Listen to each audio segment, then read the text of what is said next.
মই আপোনালোকৰ ওচৰত নেক্সট ভিডিঅ'টি আৰম্ভ কৰিবলৈ লৈছোঁ।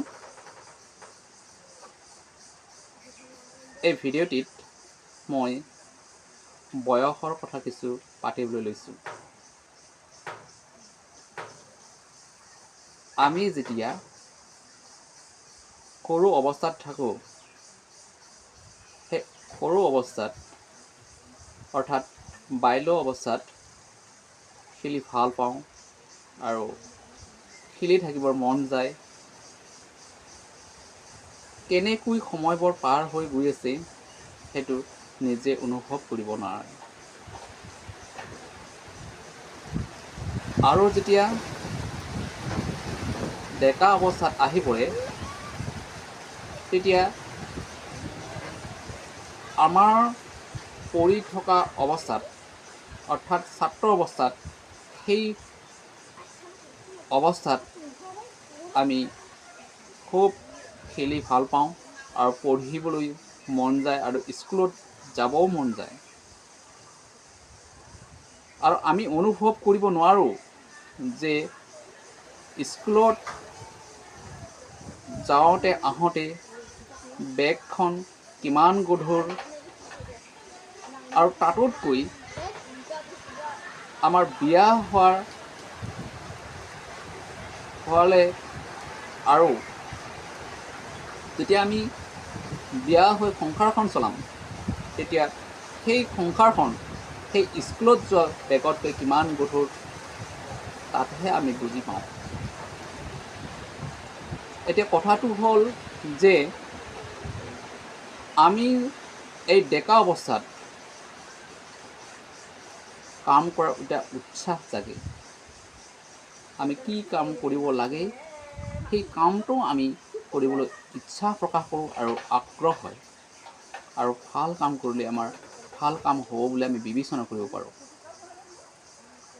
কিন্তু যেতিয়া সেই সময় পাৰ হৈ যাব, অৰ্থাৎ আমাৰ 35 years আহিব, 35 বছৰ বয়স হ'ব, তেতিয়া অকণমান আমাৰ কাম কৰাৰ উৎসাহ বৰ ভাগি পৰে।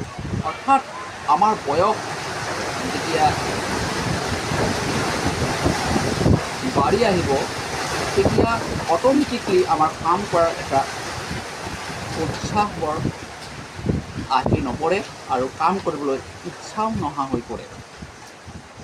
অৰ্থাৎ আমাৰ বয়স সেই কাম কৰাৰ বলটো নোপোৱা হয়। যেতিয়া 45 years হ'ব, তেতিয়া আমাৰ শৰীৰৰ প্ৰব্লেম আহিব পৰিব। অৰ্থাৎ কাৰোবাৰ দাঁত বিষ হ'ব, কাৰোবাৰ কোমৰ বিষাব, কাৰোবাৰ আঁঠুৰ বিষাব, কাৰোবাৰ চকুৰ পাৱাৰ কমিব।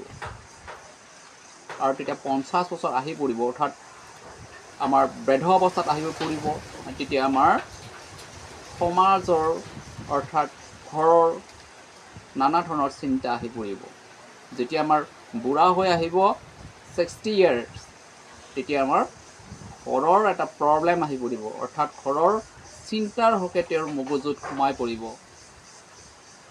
আৰু তেতিয়া ল'ৰা ছোৱালীৰ আৰু তেওঁৰ ঘৰৰ কথাবোৰ যেতিয়া তেওঁৰ মনলৈ বহুত চিন্তা ভাৱনাই মগজুত সোমাই পৰিব, তেতিয়া তেওঁৰ দেহাটো ভাগৰ অৱস্থাত পৰিব আৰু কাম কৰাৰ কাৰণে তেওঁ উৎসাহ প্ৰকাশ নকৰিব।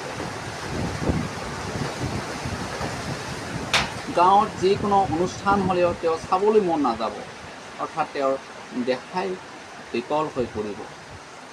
তেতিয়া লাহে লাহে 90 years বা 100 years হ'লেতো আৰু তেওঁৰ মৃত্যুৰ মুখলৈ এটা সময় আহি পৰিব। তেতিয়া তেওঁৰ নিজৰ ঘৰৰ কথাবোৰ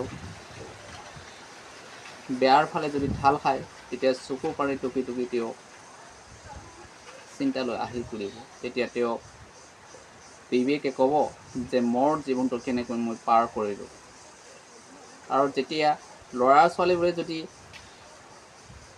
চাকৰি বাকৰি পায়, তেতিয়াহে তেওঁৰ আনন্দৰ সীমা নোহোৱা হ'ব। আৰু যদি সেইটো বিপৰীত হয় তেতিয়া তেওঁৰ দুখে শৰ নপৰা হৈ পৰিব। গতিকে মই এই ছুটি ভিডিঅ'টোৰ পৰা আপোনালোকৰ পৰা বিদায় মাগিবলৈ লৈছোঁ। আৰু ভিডিঅ'টো কেনে লাগিল, ভাল পালে লাইক কমেণ্ট আৰু শ্বেয়াৰ কৰিবলৈ নাপাহৰিব। মই আজিলৈ ইমানতে বিদায় মাগিবলৈ লৈছোঁ। নমস্কাৰ।